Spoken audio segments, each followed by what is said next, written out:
The heavy oak doors of the study groaned as Mrs. Choi pushed them open, the sound echoing like a warning through the silent, expansive hallway. Nia swallowed hard, clutching the hem of her apron. The uniform they had given her was nothing like the one she had worn at her previous jobs. It was black, crisp, and shockingly short, skimming just below her thighs, tailored to cling to every curve of her waist and hips. She felt exposed, the cool air of the air-conditioned mansion biting at her bare legs, but she kept her chin up. She needed this job. The pay was triple what she was used to, and the agency had been clear. Discretion and obedience were worth their weight in gold. Mrs. Choi, the head housekeeper with a face carved from granite, stepped inside first, her voice low and respectful. "Boss, this is the replacement from the agency. Her name is Nia." The room smelled of aged whiskey, expensive leather, and stale tobacco smoke. It was dimly lit, the heavy velvet curtains drawn against the afternoon sun, casting long shadows across the Persian rugs and towering bookshelves. At first, Nia thought the room was empty. Then she saw the smoke curling up from the wingback chair by the window. A figure stood up slowly, silhouetted against the sliver of light bleeding through the curtains. Maru. She had heard the whispers in the kitchen, the terrified murmurs of the gardening staff. They called him the Dragon of Soul, a man who owned half the city and silenced the other half. But seeing him in person was different. He turned, the movement fluid and predatory, and stepped into the dim light of the room. He was dangerously handsome, with a jawline sharp enough to cut glass and hair the color of midnight that fell slightly over his forehead. But it was his eyes that froze Nia in place. They were dark, cold, and utterly devoid of warmth until they landed on her. Nia felt the air leave her lungs. Maru didn't look at Mrs. Choi. He didn't acknowledge the introduction. His gaze locked onto Nia, starting at her feet in the simple black flats, traveling slowly up her bare legs, lingering on the curve of her hips hugged tight by the uniform, tracing the narrow waist, the swell of her chest, the column of her neck, and finally her lips. It wasn't a polite glance. It was a consumption. He looked at her like a man who had been starving for a decade and had just been presented with a feast. Nia held her breath, her heart hammering against her ribs like a trapped bird. As he moved closer, stepping out of the shadows, she saw it. The ink. Dark, intricate patterns climbed up the side of his neck, disappearing beneath the collar of his black dress shirt, hinting at a masterpiece of violence wrapped around his skin hidden beneath the fabric. It pulsed as he swallowed living art on lethal skin. Maru took a slow drag of his cigarette, the ember glowing bright orange, his eyes never leaving hers. The silence stretched, thick and suffocating, charged with an electricity that made the fine hairs on Nia's arms stand up. "Leave us," Maru said. His voice was a deep baritone, rough like gravel grinding against silk. "I want to inspect the new hire personally." Mrs. Choi hesitated for a fraction of a second, her eyes darting between her terrifying employer and the young woman standing frozen in the middle of the room. But obedience was the law in this house. She bowed deeply and backed out, the heavy doors clicking shut with a finality that made Nia flinch. They were alone. Maru crushed the cigarette into a crystal ashtray on his desk, never breaking eye contact. He began to circle her, his steps silent on the thick rug. He moved like a large cat, slow and deliberate, enjoying the fear he inspired. Nia stared straight ahead, focusing on a painting on the far wall, trying to calm her racing pulse. She could smell him now, a heady mix of sandalwood, tobacco, and something distinctly masculine that made her knees weak despite her fear.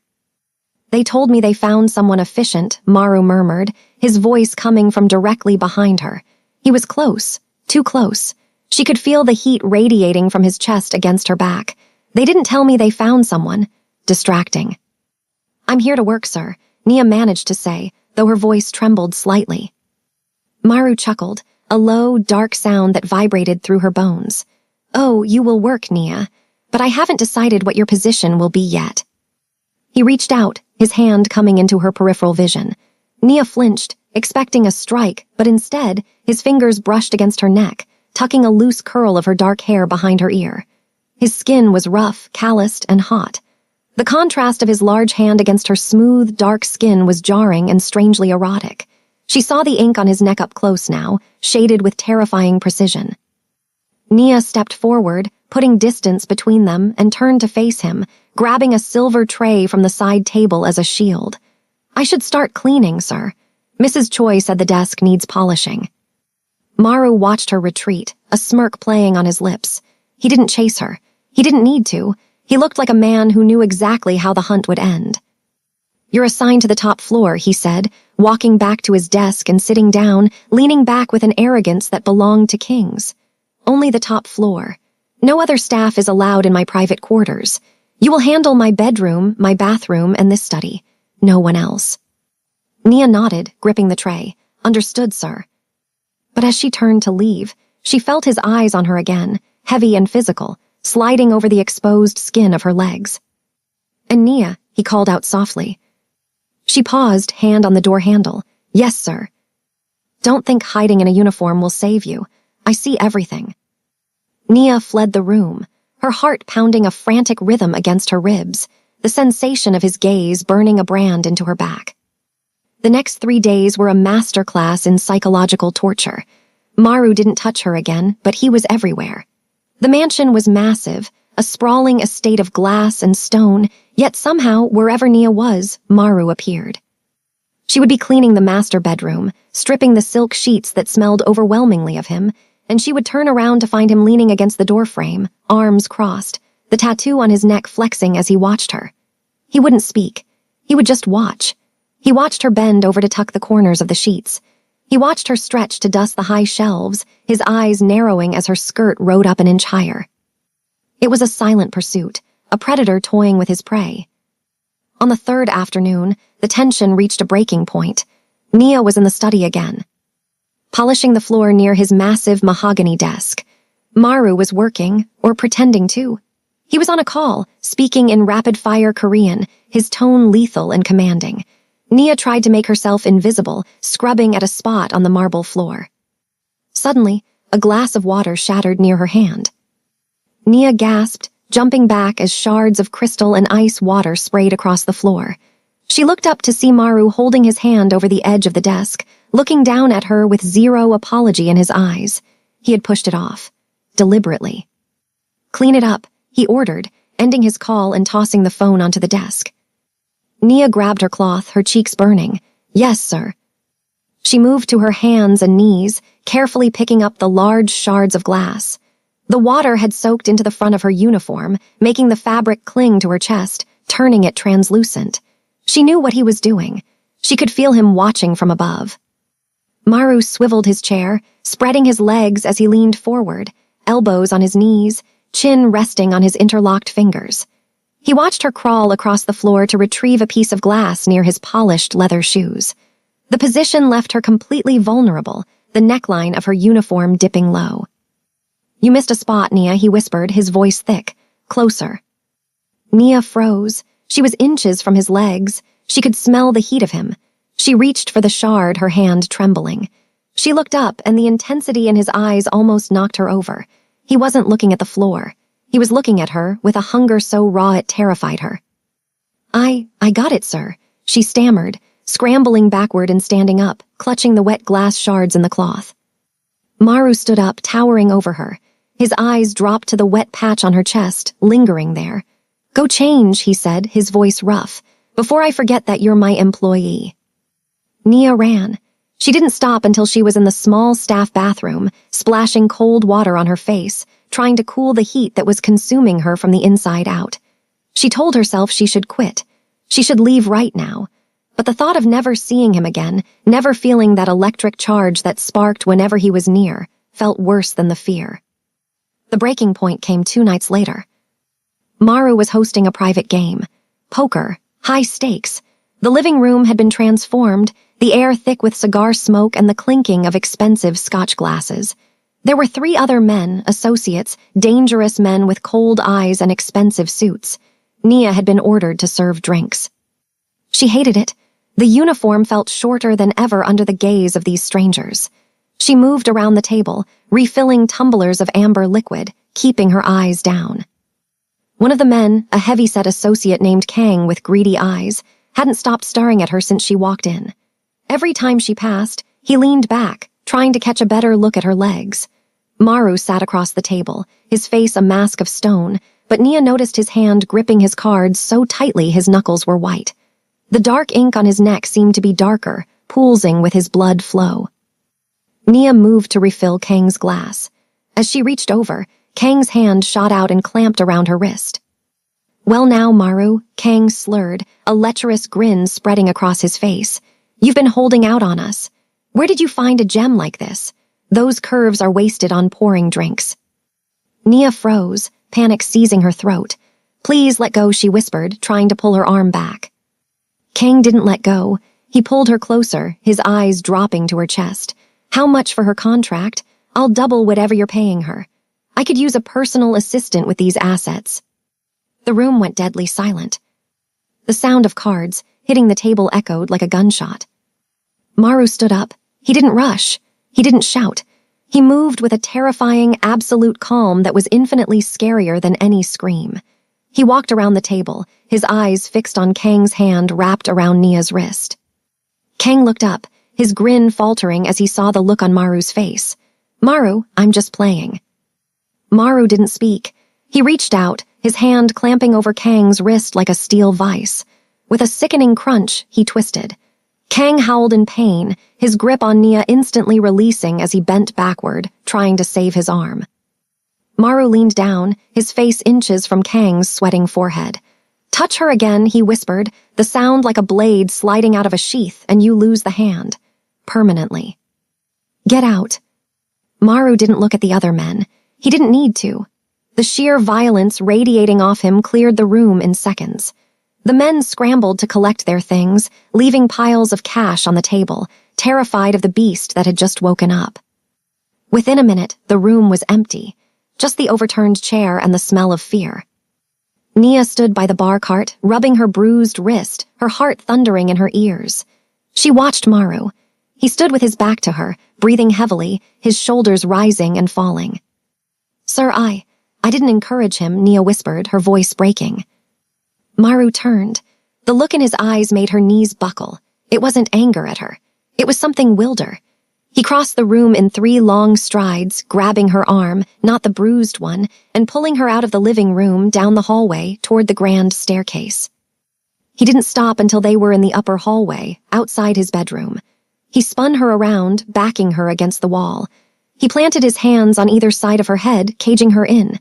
He was breathing hard, his control finally, completely shattering. "I know you didn't," Maru rasped, his face inches from hers. "I know, but seeing his filth on you, seeing his hands on your skin." He looked down at her wrist, where a faint red mark was forming. He lifted her hand, bringing it to his lips and kissed the bruise. The gesture was so tender, so at odds with the violence of moments ago, that a sob escaped Nia's throat. "I tried, Nia," Maru murmured against her skin. "I tried to be patient. I tried to just look. I tried to keep my distance and let you do your job. But you are testing my sanity every single second you breathe in this house." Nia looked up at him, breathless, her body humming with adrenaline and desire. "What do you want, Maru?" Maru let go of her hand and traced the line of her throat with his fingers. His thumb brushed her bottom lip, dragging it down slightly. His eyes burned with a fire that threatened to consume them both. "I'm done watching," he growled, his voice dropping to a vibration that she felt in her very core.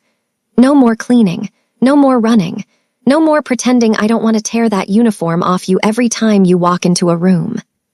He leaned down, his lips brushing the shell of her ear. "I'm having you tonight."